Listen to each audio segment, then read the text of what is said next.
bulu oi. Na basketball. Ko tama ka gonina. Ko le bege u hu fa pe fa tapu ka ta pe mua mo. Ke u fa ho ka pe mua me he steti mo ko e matema mansmati. Ko u henia he pongpongini pe amo e si kau tamai o eiki ko ni pe ke tanta ki se kau. O kuma heni he hoani ko e kamatani hono fetu ko te u ofa ko ya ki tonga.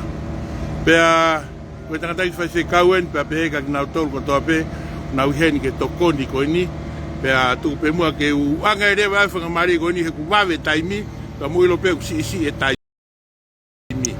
Ia na tolu pe pe ke tanta ki se kau ga no pose ke ne fa tu pe ha ki fra matala pe heni ya mutolu. Ko yanga e ofa pe a moe tokoni ko ni. Malo. Ono a pose ko smate ya ko iki pop. We, ko iki pop e ka tax fa mole mole. Ka tax. Ko ora mali ha o ko le re to ko ta pe mu me mai. Tu e po ke ho nga o tu wanga pe ke ka ta ta ma heni ko nga we ofa ta pe.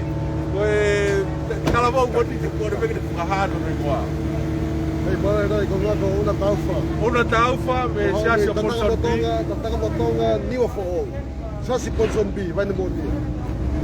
Me hoga tu que aí. Mas é lá tu. Quando for a colfo, tá cai fala que café para vai ni. Ai a minha glória. Me have no loto, mo have no loto. Have no loto. Olha, mali ko kungo ko sa pa pulu me, lele me la paha tata.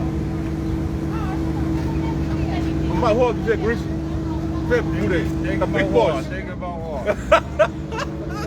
Malo mari kai ga tonga fi fi ta ta le motor. A honi ko afra osia o ura ki vaka. Ayo kamata no fi tu ka tu ha ke goia na ha te fra matala. Lava no fa o heni. Ofa ta me la ka ke contain is talamu e ua fe tu me to lo fi ko fa forno ko kai. Ka to ngai ofa me ngai fa pili. To na ngai kai ngai tonga. Kai ko ya pe ka ko ngai to kon me ngai ka taha na lava ya ngai ko ni ya ka malo la ya to kon to ape tu ka ta ko ni o buhet ko to na ngai family ka ko na ngai family na ngai hoa o kai to ko ya na ave gai ai na ngai to fa ma fa ka mo de la ko ka la ne ko pe pure ka ko big boss ko ya ko ka ta wai o fa ka mo do. Kada ki be fa se kau ko tu ko tai mini ngai ofa ko ni ku ave. Ko fe hu ipe.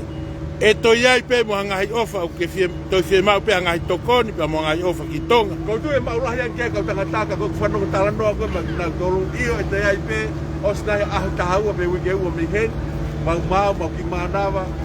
Pe o si ko ia be to. Pe to ki fa ko ko ai ba ka no wa. Fa fo fe pue. Ai ke ata pe angahi whainga maari ka kouto. Ka kore whakao sipe, ka hui ko ma whainga koe ke whaheka u talamu. Pea te talamu taha, whāwhai ni.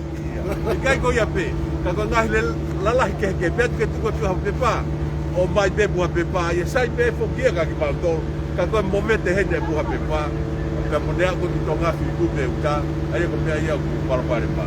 Ko ia, ka pau te tau koe hoku atu, koe kore pe, talango fua ke ngahi tūtūni ko atu, ka tokoni ki a koe, tokoni ki mautoro pe, au ngare maha mo uta ki au kutonga. Ma ko ia pe, whaponga. Ko ia. Whamarat ko e tū ko he taimini ko si he te au tupu, ai mamata mai ko he taimini ki he tau laivi ko ni. Pea whamarat pe ka ki motoro ko tō pe, ku lawa ki mo mamata mai, ha whei tū pe ku ke iai mamani. Amerika, Australia, Japani pe mo ha whei tū pe ku ke iai. Ka iai ha ofa mo ha o manatu ki tonga. Pea ke ka taki. Whetū taki mai ki he tangata ki whai kau. Ka mahalo ki ai pepe a moha komiti. Te nauhanga whakalere mea koe ni. Ka taki whetū taki mai ki ai. Seni mai ki ai ho o wha mo toko ni. E lawa ke a wai ho o wha mo toko ni. Ki o tau kā i ngā ki tonga. Lawa peke ke tuku mai pe komiti koe a whai kau pe a mo e nau tolu ko ia. Koe komiti ko ni ku kau ngā se ai. Ai ko whawhonga wharearea. Teni lātu sālesa pepe he whoki ki ana hila kanu ngata sui Pea ku kau ki ai pea moe soana mui hea ta simulata pope pe he ki a Pakilau una tolu sekretari kai fok pa mo ngo tau paanga ya ko makapaila te mo Maria pea ia i pa mo ka fonga a i he te tutaki ko ma tolu ko ni ko ma tolu fa ka mo tamak he fa ka ka uta ta ka volunteer ka toa ko India kula ko ni ko ma tolu ko mo fai ngau ko to ngai mo fai fe tutaki ko ka tamak i orunga ko kau India ko magdolo mo fai fuka heka uta ko maabo bolo mo bebe mo me ka to ko o vai ka kai hen una tohi mai hen e fefikau ko utalamu ko alu ke si pe ko alu ke hito hike talamu ke mama fange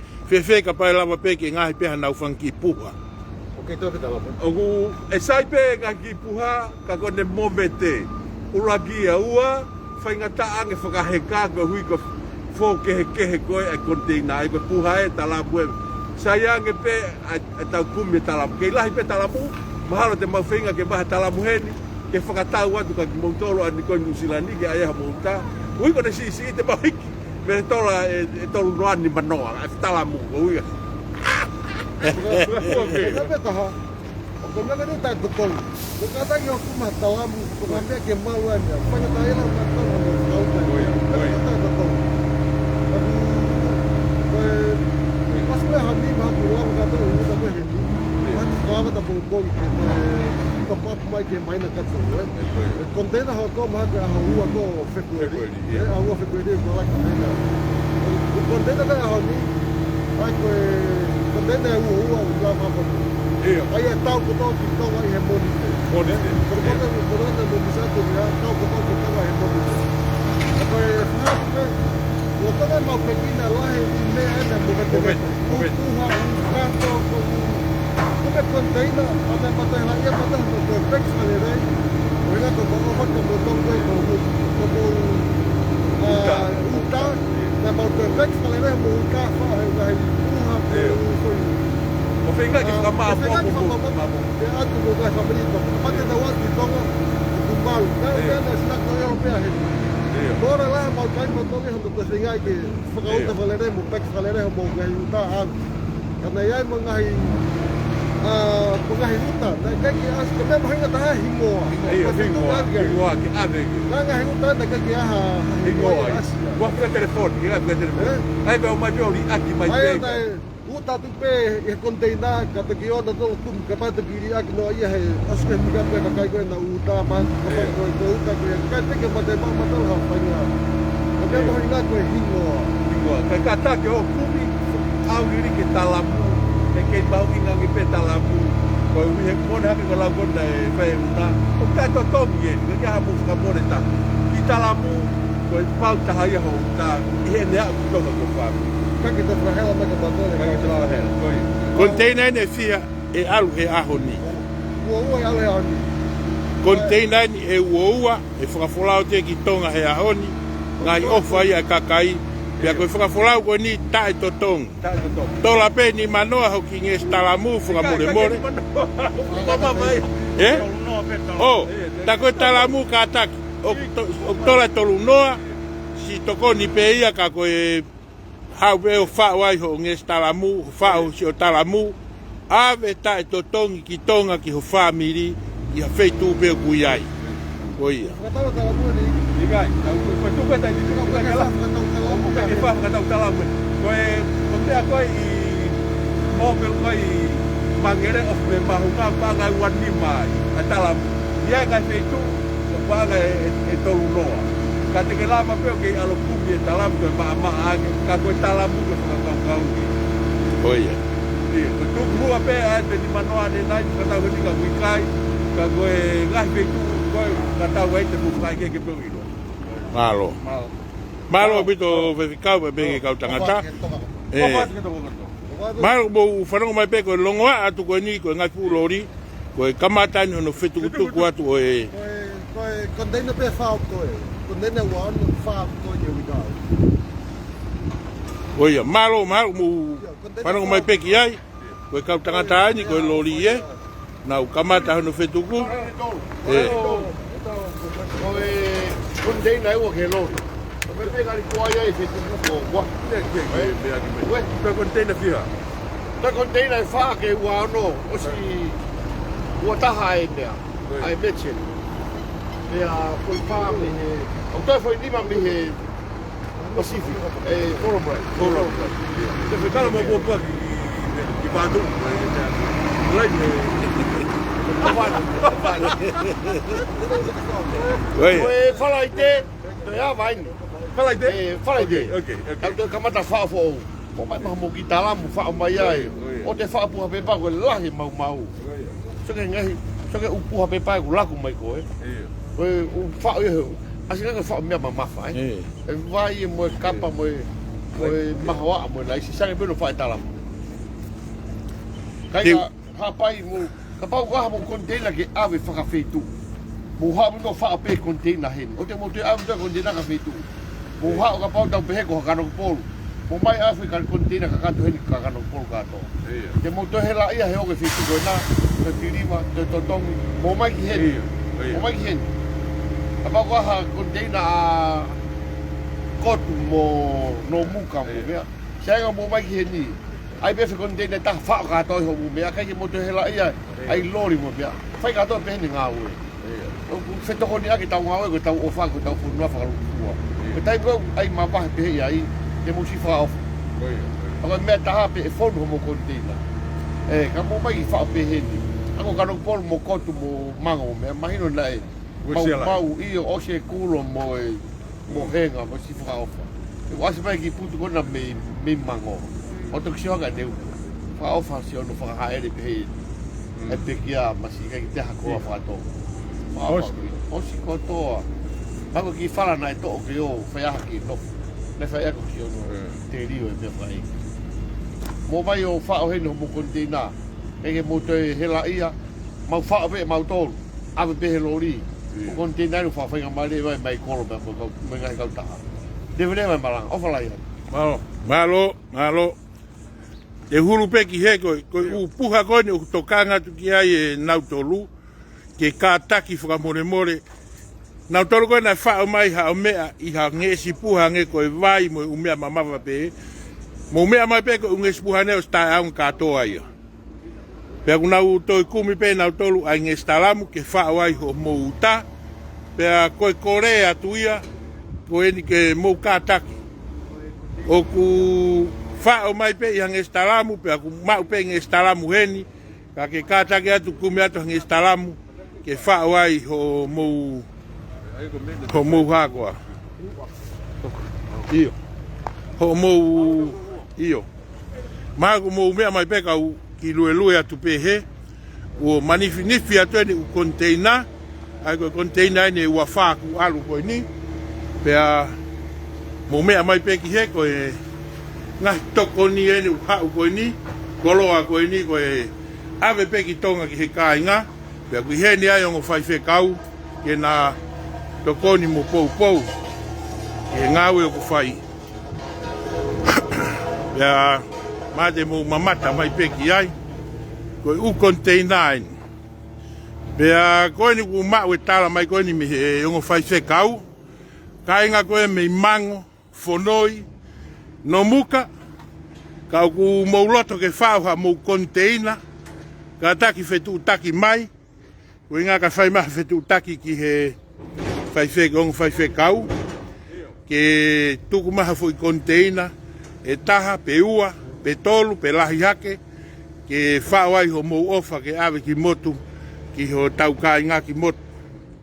Pea koe au uhinga ai koe nia e hene ai he houani, whataha mo re teo mate mātonga, maru mou lava peke mou mamata mai, koe utalamu koe ni, tu moia heni ke whakaheka ia he ahoni pe. Ke alu atu moia he ahoni ki tonga. Ke alu moia he ahoni, koe waka koe he ahoni, tau ati he monite, tau he monite. Pea mata mai peki heni o kui heni ongo whakafufonga whare area, na e kau munawa he mea heni, ke tokoni pia moe pou, ke ngau e o ku tataki koe ni he ongo whai whekau, maki nau tolu kotoa pe o ku nau i heni, ke tokoni mo pou ki he ngau e. Pea whamalo ke ukau taha. O mou tokoni mo pou mai. Ki he ngā ue koni o whai. Ko u koloa kotoa koni. Wai mo mea koni. O amana ke fulawa tu moia he ahoni pe ki tonga. Pea whamalo whoke kui heni pa mo Michael Jones. Pea peheka ki nau tolu. Tu ki mua. Nau kau mai he hoa tāni. Si mo mea mai peke si kau ngā ue. Kakai koe ni. Nau ngawe ofa pe. Hala ke eke hatotong. Ka koe nau he ni koe mā te aki pe. Koe manatu pe ki i whanua tupu hanga. Nau he ni ai he ahoni. Nau mā toko ni mo pou. Ke ngawe koe ni o whai. Pea o miai mo u whokirisi koe ni. Maharu mo mea mai. Oku nau si mau pe malolo i heni. Koe ke nau to si foki ko nau ngahi api. Koe nau foki ko nau ngahi api. Oku nau foki pe o nau si foki pe o whetong. Osi pe ko ia nau ta foki whoronga mai. Nau whoronga mai ki heni. Hoko atu pe ngā weo. Nau tolu ko ni nau hoa ua whaka kato heni. Lere pehe aha mo e po e nau ngā we. Pea oku kai ki nau eke hato tonge ta. Ka oku nau uom pe ko e ngā we ofa pe. Ko e tokoni pe ki ho tau kakai. Pea tu mua ke umau e rewa hen. Ai toko ua koe ni. Maka pailat. Maka oku whawhia hoa tāni. Pea oku wha maa whana. Ai ngā we maa tea ki oku whai. E tau mea koe ngā ue maa e tangata. Ka ko mo ofa ke o tau ki whonua. Tunga pe o tau eiki. Pea koutu i pe kai ke ngalo ya mo tolo. Winga e mo heni ai. Ko mo ofa ke o tau ki whonua. Kora pe mua maka. Kua more pe mua maka pailate o pe mua ki taranoa. Ke ave pehe ata mo e lea he re teo mate mātonga. Ki hapotu pe i maamani ulawa ke nau mamata mai ki ai. Koe kau mamata he taimini o watu he mimi i he toko tolu ngi au tupu. Ea, koe au ku. Maa whakamari ni maka. Tuk mai rewa haki whakamatara. Ke kau aki ko maka. Maa ku kau i he komiti. Pe hangeka te au o ku kau i he tauhipaanga. Pea tuangi whakamari ni mamaka pailate. Kene watu ha whakamatara. Ki he ngāwe konu whai. Pea mahalo koe pūre ia he kau ngāwe. Malo. Iyo, malo pitu tape moho eki. Malo e lelea tonga ko tau peo mo mea mai ke tau i Mount Smart hea honi. Mo mea i ko Mount Smart ko koe ko wheitu eni o ku whamamahi ai mate mātonga. Pea ku osi ui whaingo pe mātoko mātoko he lia ko niko kolo tonga. O koe hao Michael Johnson e te tānaki mai koe kupu whaoki ai he hohiri ngā ui koe ni. Kolo tonga Hope Town. Ai ako hingo ai e ria ko ni bono whatu ai. Ki wau ko plakanga e komiti ko taipanga pa ko wau pe ko whatongia ki au ai mea ko site lead ko ko tokanga i ka ngā ko ai ni mo koloa mo mea ko tokoa. I whakapapau ko wau ai koloa ko mai ko ofa ki au ati tonga i ngai family. Laki mea ai ko tawhaki taha. Ko ngau ko he ni ko volunteer ko nau safety mo tokanga nau tolu mau inga pe moia ko tokanga inga ai ko me fatomia ke te au i he ko ki yongo atu ki anga ko ngawe anga ko mo mea te mahalo i ngai social media ko container ko lo tonga i Mount Smart i taimini ko mo container e wa ono. Ko si fono e ua ko ia ni kamata ke whetuku he ulori. Ka ko whaa ni mo ke tenga i ke fono pe mo ia i ahoni. I kau mo ia no atu ke ki konga. Ai ka whetotol ko ia ono. Ka pau pe te ki holo ai. Maho pe ki he wanima ko koe ua whaa. Ka tunga me lai ko. Ia ka tukotoa pe ku i heni nai o se o mai koe ofa. Ko ki mau ki whaheka. Ia ora te ki tonga. Ka koe anga ko ripote ke ngā ue. Pea koe atea ki popoa kia whatu ka pau ulawa mamata mai mei tonga ka inga mamate o whatu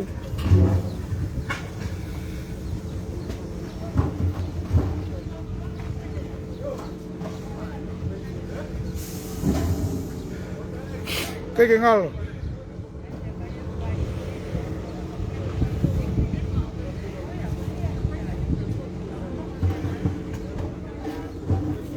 Tau ki whanua. O whātu ka te motonu katoa malo apito pa whanga maare toa. Maka. Wha more more pe mo. O ku whai ho tana noa pa wha maa whana. Tā noa o ke whai. Ia ngai ofa mo tokoni. O ngā ue o whai ko e ofa pe ke ki motu tuku haka. Maka guai pe ngahi tohi maheri mo ngahi kore mai. Te wheo hangi nau tolu mahalo kui Amerika, Australia. O wai pe mo e tongo taha mahalo heni mei ki tari mahalo. O ku kore mai, pe o ku iai hako umiti, ka iai ha tokoni o ku o mai, e lava ke whakaau mai pe ki hakai, e lava whakaau mai ki iai. Kora tu maka ke ki omu ka kato mua ia, ta whako ia. Ia malapito, koe matama mapaka ngawa koe ni ko hingoa ko miti ko Aotearoa, Tonga Relief Committee. Aia ko che ai mo fa fale alea. Ko chini salesa ya mo anahila sifre. Sekretaria ya takita soana mo hata. Ya ko aure ma ko tai paanga. Ko ngai tokoni ko to ape paanga mo ngai me ko ya. Ko hai te fitu tak fika fitu tak ko ki mau hata ape ya mau to tau executive ko ia pe ko mo fa fupunga pe ko secretary pe ko au pe tu taki mai ka fa tala no ki ai ki fuma ko e ka hoko ai pa ko ni ki tonga le ma no pai mai ai Ia. ai ko au ko Facebook ko e maka hoko val pai late kumi pe ia ko au ia ta ka pau mo pe tu taki mai Facebook ko e ai mo fa fupunga ko ana hela kana kata suiki ko ona po cheni salesa ko soana muy heata nga toa ia i Facebook ko toa i lava begi e friend mai te ke send mai ha message ai ke te batol ke ko ki fale van fata ai ko mi e phone wa ke fa ko nga hi ofa Ko ia, ko ni whakamalo mai tu taha inu. Tora heni ke nau tolu whakamalo mai heni baka pailati. I he ngau e ku whai, te a ku nau wharea mai pe, o whake whai tāpu e kina hei ki mou tolu. Ngau e mo e ofa aku whai. Tu pe mua e hange koia ko e whakatānua na whai e maka pailate. Tu pe ki he o tua mafi ke ne whai honu whakaivia. Ki nau tolu whai e ofa ko ni. Pea koutu pe maka o kei ata pe konteina, kei ata pe mo e ofa mo toko ni ki he kaha u. Ka hiri ai toko ni koe ni uaki koe ni. Iyo, o mawenga ke kamahino ta whako ia e. Aia ke uruaki toko ni anu ko alu koe mea kai vai, ka mo e whaki mea ke aonga ki he kuki, ka mo e tata te whito ki he tawhaaki pe ko ia. O kei toi lahi au pita ngai konteina ke o mai ke awi ki tō ngahangi, ko mo chau te anu sila o mai na uta, pea mo e mahenga loto wuringa tōni ko Palmerston North. O mai ko na tau mai ke niti mo whaheka mui ke awi ki tō. Ai ko ngā ko ne ki ne lere ati ke mahina puka anu whoroa, kai osi e tau whenga koe ke tō hamea kai mo hainu hangi ka te au osi ai e ngai tokoni whakamai ki tonga. Ako lai taak mo mea pega ngai ki ngai ai pareti vai ai whima ke tō ia ki tonga ke tokoni ki he whima vai whima mea kai mo mea. Ai ke wak tokoni. Tokoni hono koe toki hoko atoa e sio ki nofo anga mo ngai. Ngai mea ko mamau. Ai au e toki whanongonongo hata indu ka kutuka ngai koni kai ki tāma e lere ngai koni o hao mea tako kato ngai koni. Koia maka. Ngai atu koni. Koia. Kou whakamalo lahi heni he whataha pia mo re teo mate mātonga e makapailate he mau e taimi ou neongo ku ilo peo ku whe mo e kina ka ku ke lava o mea mai he houani o kau whataha pia mo ki mautolu pia mo re teo mate mātonga i ono whakahoko atu pe ngalu e a ai ofa mo e tokoni si o tau kāinga koe mei tonga pia tawangi pe he maka ki pai tāpu i kina ki motoru he eiki. Pea ngau e o kuwhai, a pe eiki hongo whai whekau. Pea mai hongo whafofonga whare are a. Pea mungu nau tolu kotoa pe, mou i henu. fai e matea mo ofa fonua tu pe mua ke to ma fi ke to fai mo fai tapu kina wa malo at mak malo pito si mau fai ngamari malo pa mali hai pe ka ki ya fe tu pe he ki ya fe tu ki he vai pe au to ki tata kai ha ki he o kori ki he ngo fa fofonga iyo he ngo fa fofonga pe ia pe hana ki fai ngamari ke na ki ya fe mai I he le teo matematonga o tuga tu pe hana popo aki off pe a boki na tolu ko to pe ku heni ka te huri pe si ka nga we si ka nga we en o na heni pe na tolu a mo po na heni pe he a mo po ya oen ma de musi mamata mai pe ki ai oe ke na nga we en fa o mea tokon mea kotoa pehen ya atu ke tokon e si ka inga ki tonga fai ki penia e loto pe mo off sa frafe e to pe si ata o ku ke ata pe o fa mo tokoni age ko ya ko me na lava ki ma ka pai late hu pe ke facebooka te ma wa ngo fofonga ana suiswik pe he ki a en salesa maka hako walu mo ki nau tolu ko e vai ko toa ko ni o fe mau ke fo watu ki tonga pe a nau fenga pe he vawe taha he ahon ke lava ai container I wano ke fo watu ki tonga he ahon tau atu pe monite pe a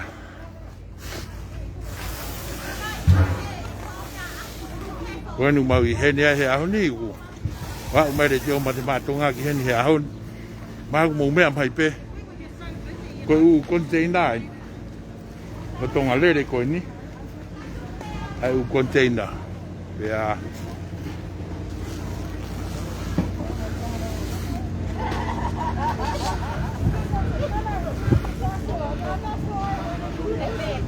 Wa mai ni hene he ahoni ku.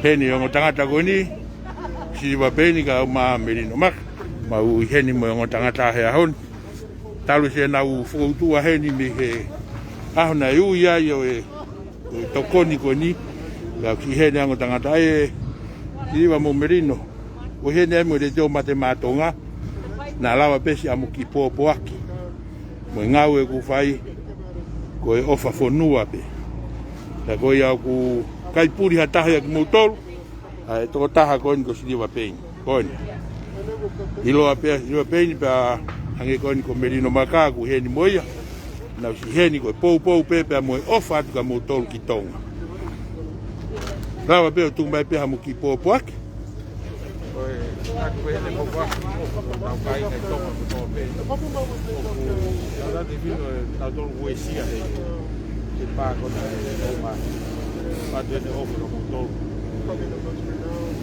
being at the five, but when it was five, wow, over a bike, container, but over here, Kakai, Kakai, Kakai, or Adiaro, and then open the door, telephone, and the one now go a attack, here. They built more laboratory. Time in offer when he go on get follow what malo bito Erin Lima sería bueno que tu vas a la monumo o what offer no soy de Berlín la poco aquí está na que decía sio que ngai ofa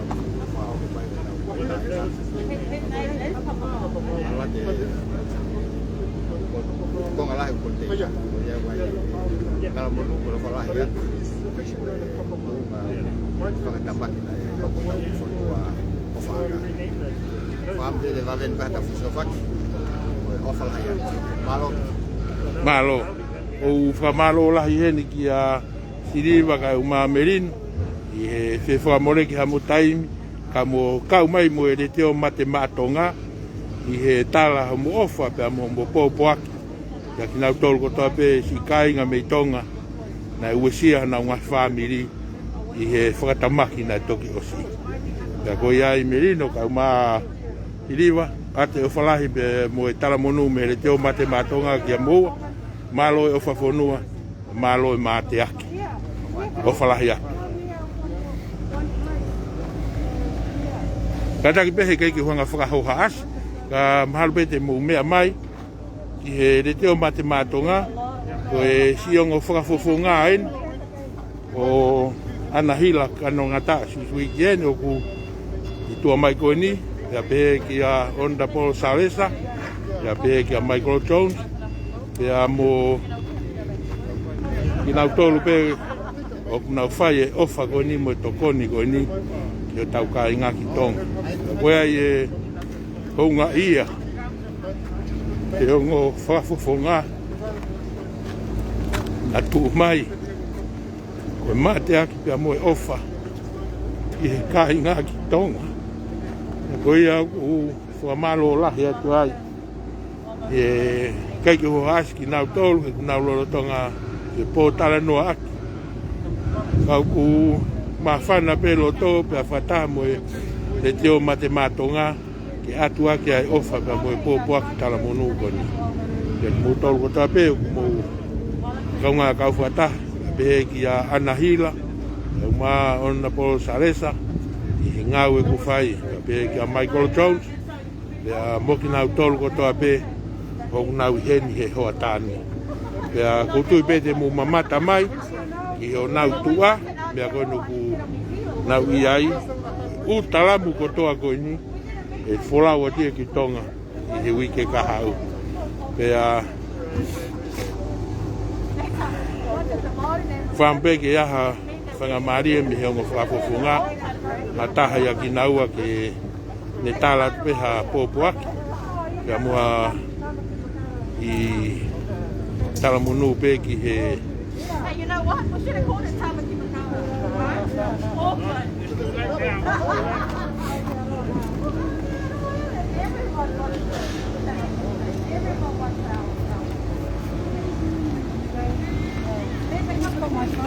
Anahila, whamore more pe.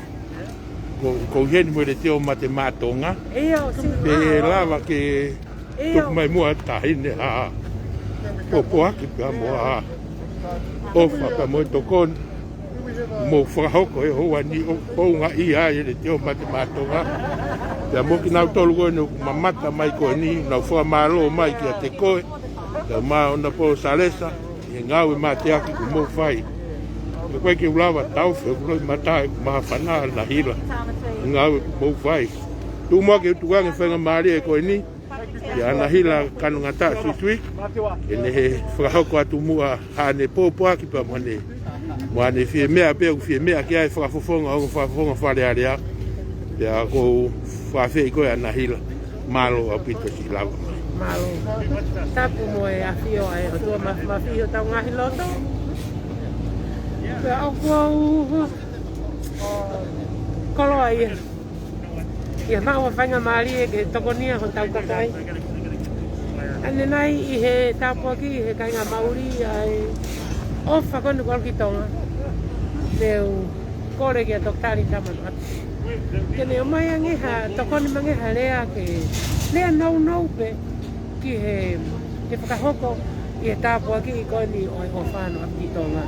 No tau kamata mai pia mo e kainga koni ngā tu whātua, whakahoko e nau ngā I tāpuaki, ka hoka tia tau whakipekau, kalolo whihaki, te vehe whoki ki a Lauri, a Sir Michael Jones. Hoka tia ke whai ene lea whamalo pe, mo ne whikau mai ke ngā ue, te vehe whoki a Starport, ene whakahoko a lea. Ko te ke watau ia ai tokoni ne tuku mai e toktarin tamanu atu. Mau inga whoki ke tau hanga o whakailongai a ke nau tolu nau wahe mai o nau koto. Nā vea taha ia ko au, ko atu pe a tokoni ne mai e toktarin tamanu atu ke whai a ka whakamaro ki he ngaue kon polava. Ene kamata pe a ke whakapapa ki e kau mauri na yeni ngāti whātua, he ki he tu hei tia ki tai nui a foki mai rewa o atu e lea ko ni ane nai ki he kāinga o ku mari loto a maui moto e ko wei ai loto ko mamani ke whiongo aki ko whiofa aki e ko ngahi kupu whikawaki kuongo ki alofia ho mo tokoni le hanga i fofonga mai alangi o whakamalo ia ho mo kakava kuoto ko ofa ki tonga mo si ono kakai kainga ko ulotu moi pe e au lelei pe ofa ki tonga te kapau nai ai hato no e fuafatongia komiti o ku mau kore whamore ko mau lelei taha me fi mau ke whakahoko time no pe ni ne whahoko mai e mau e fuafatongia kan mak motoru pe ku kake ia me alai ko kolo atonga ka whamalo ke te motoru ko tau pene mo lava mai ave ha mo ofa ki tonga pe ke ha me alai a heni ko hoko atu o si eni e whakataha komiti pe ku hai hoko atu pe pe container nima ai container mea ofa ke a umai pe te mau polave ki ai e te mau ilo lewa ai lahi kon ko o si lava hono hiki whaka au furi ai ngahi container pe mau man he ngahi container ai ngahi kolo konu kua uke ofa koni pe toki makatu unga me ai a mau sio ke container nima konu hoko ko hai mea hoko ki ai pe pe malo a uke mea lahi ofa ke te motor ko to pa o kapau ka whanga mari ke hu mai a tonga ki he tau Facebook o ku ate ho whakolau ate ma o wha container ko mea pene kulawa e tonga whai ko e lotu pe pia mo ngā ue pe ko ngā ue ni whakolau ate te ma lotu me ma o wha ma lo apita mo mea mai ka mo mea an e taini whafofong o ku honga i are te o mate mātonga e ho atani e ho whainga marie pea o ku lawe i pe ka ia i ha whainga marie pe heni pea ku whamalo ai a ko ia whafonga e pe te o mate mātonga pea mo ki nau tolu ko toa koe ni o me iofia ka aufia tu i he walungi au tup e nau mamata mai kia te koe pa mo nau whamalo wai ka hen nau whamalo mai ka te koe pe kia ona po salesa ka mo toenga koutui pe e tahine anahila ka nunga tāsu tui o kiai pe mahalo ka iai ha nau tolu na nau tohi mane nau kore mai mahalo koe wai toko taha mahalo me Siapani pe mo Amerika ka nau kore mai pe kapaya ha nau tokoni e anga fefe e ne fou mai pe koukore pe mua tahine anahila wha more tuku mai e rewa mua na kwa komiti pe mo hange koe lawe a maka ke kayahana se nau tokoni mua ofa ki tonga pe whakafou mai pe a motor o to e fou mai he mate mātonga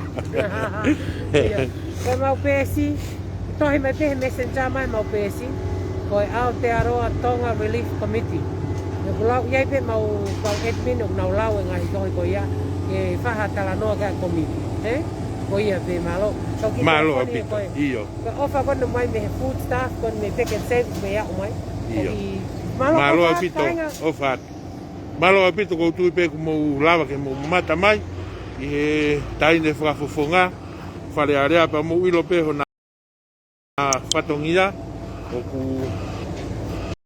whainga ta ka mau na taimi o naua pe a koe malo koe whakawhetai ka ku whamalo heni ki a e taini whafonga ki a anahila kanu hata sui e ne loto lere ka le o mi haki i whainga maari mai re te o mate mātonga ko tui pe ku ongo lere pe ai whamakola rea a re te o mate mātonga i a ki mo tolu ko toa pe ku mo mea mai i he ata pe a moe rea pe a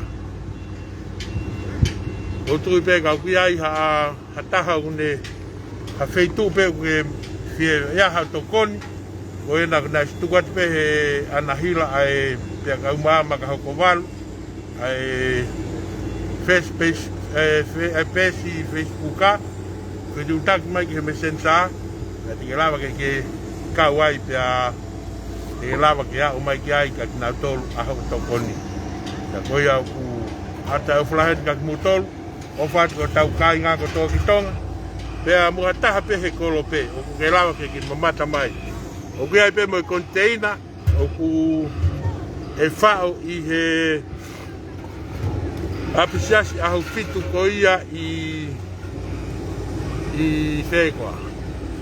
I poteni, koe container koe ni, koe ofa pe ia aisi i whangamogo puna o mere mo se kona. Nau toria koe ni teke nau mamata nau tori tonga. Au nau kore mai pe, e ai ai konga o container, e nau tuku mai, e ai hataha mei no muka, mango fonoi, pea ke iai hao ofa mo hatokoni ki he whamiri ki tonga kore atu, foi talamu pe taha.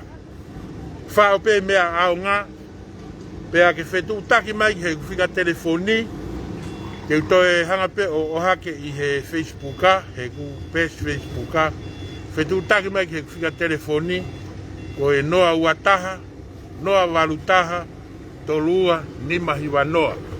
Pea ko ia whamarola hatu kaki motolu, pea mo malo apito ho mo mea mahi hoani, tau whanonga whakataha pe. Pea ko ia whamalo hatu kaki motolu ko toa pe, lawa ke mo mea mai, ka uhuru ia te whetukutuku e tau u container he hoa tāni, o whau ke maa te container mi hen, kai hoko mai ki he whahai koe, ono whetuku e tau container. Pea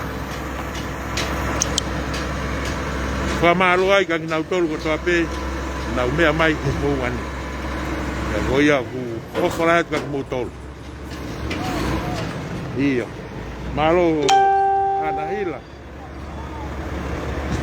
Malo mo mea mai peki ai, ko tau container ai.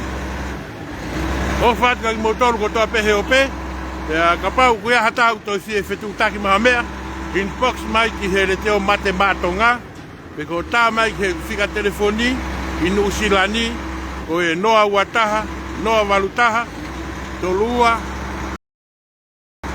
ni mahiwa noa, whetu taki mai ki a te au, kwa ta tofua, ya mo reteo mate matonga, mi roto a te aloa, i he hoa tāni. Malo mo e ofalahi ai.